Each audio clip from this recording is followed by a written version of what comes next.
Saudara-saudari, Bapak Ibu, para sahabat Yesus di Paroki Santo Yosef Medari dan Stasi Santo Thomas Yegan, dan juga para sahabat Yesus dimanapun Anda berada, marilah kita kembali belajar ilmu sejati bersama saya Romo Ari pada hari Selasa tanggal 3 November 2020.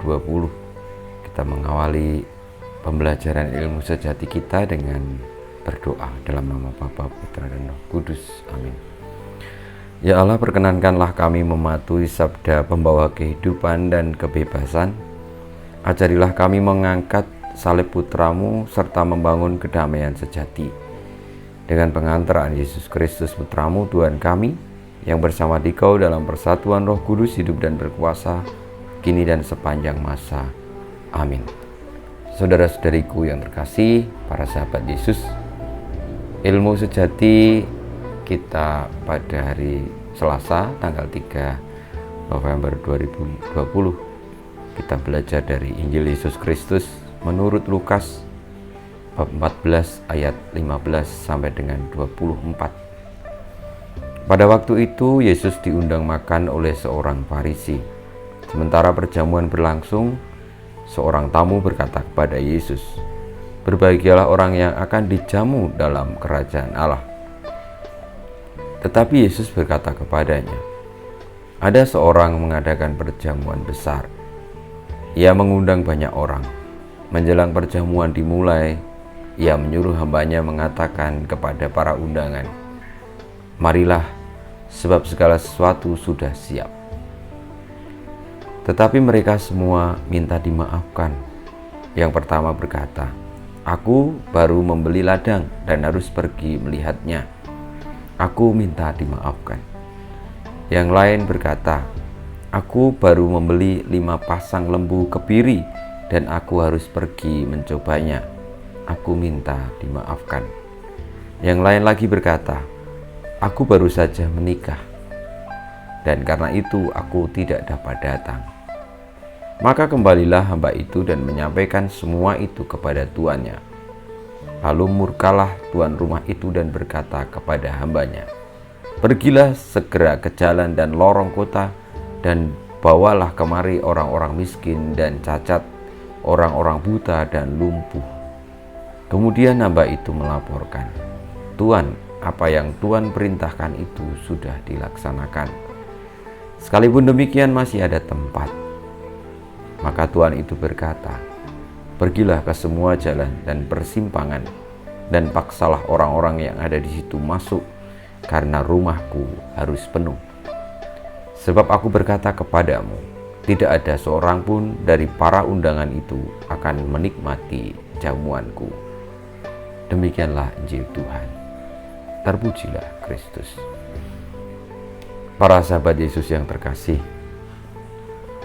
sabda Tuhan yang menjadi dasar dari ilmu sejati yang kita pelajari pada hari Selasa tanggal 3 November 2020 kiranya mengingatkan kita semua bahwa ada saatnya kelak Tuhan memiliki waktu yang ditentukan untuk menjadi batas atau menjadi tanda tentang akhir zaman, di mana rumah Tuhan atau kerajaan Allah itu hendaknya dipenuhi oleh orang-orang yang dikehendakinya.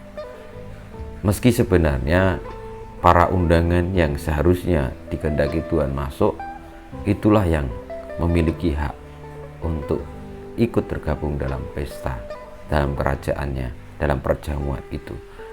Tetapi karena orang-orang yang diundang itu memiliki kepentingan-kepentingan lain, keinginan-keinginan lain, maka Tuhan yang tadinya mengundang para undangan itu menetapkan bahwa siapapun yang menolak undangan itu, entah karena apapun, tidak berhak untuk masuk ke dalam perjamuannya, ke dalam pestanya, ke dalam rumahnya.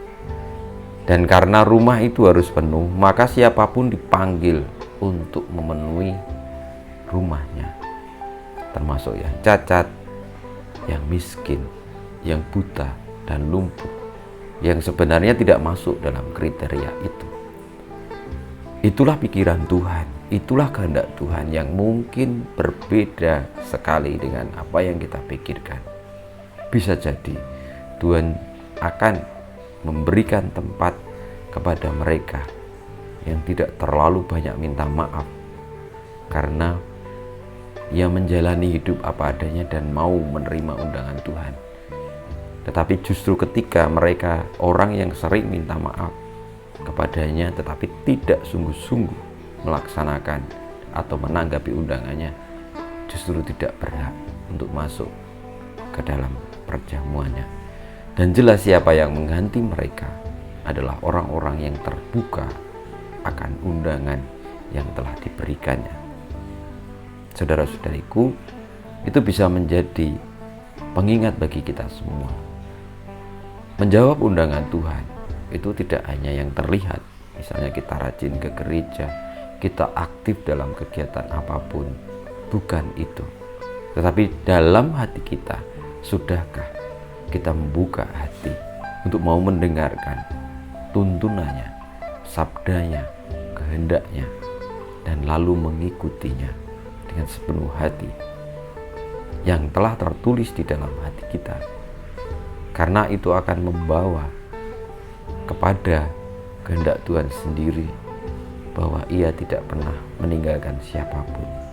Hanya kadang-kadang karena kita terlalu keras dengan diri kita, terlalu memiliki kepentingan-kepentingan yang mungkin pikiran-pikiran kita sendiri, justru lalu tidak bisa mendengarkan undangannya. Kadang-kadang marilah kita juga perlu memikirkan, melihat bahwa apa yang kita pikirkan yang mungkin baik belum tentu berkenan di hati Tuhan. Belum tentu itu yang menjadi undangan Tuhan. Jangan-jangan itu hanya pemikiran kita sendiri. Maka marilah saudara-saudariku, kita lebih banyak mengeningkan diri dalam dunia sekarang ini.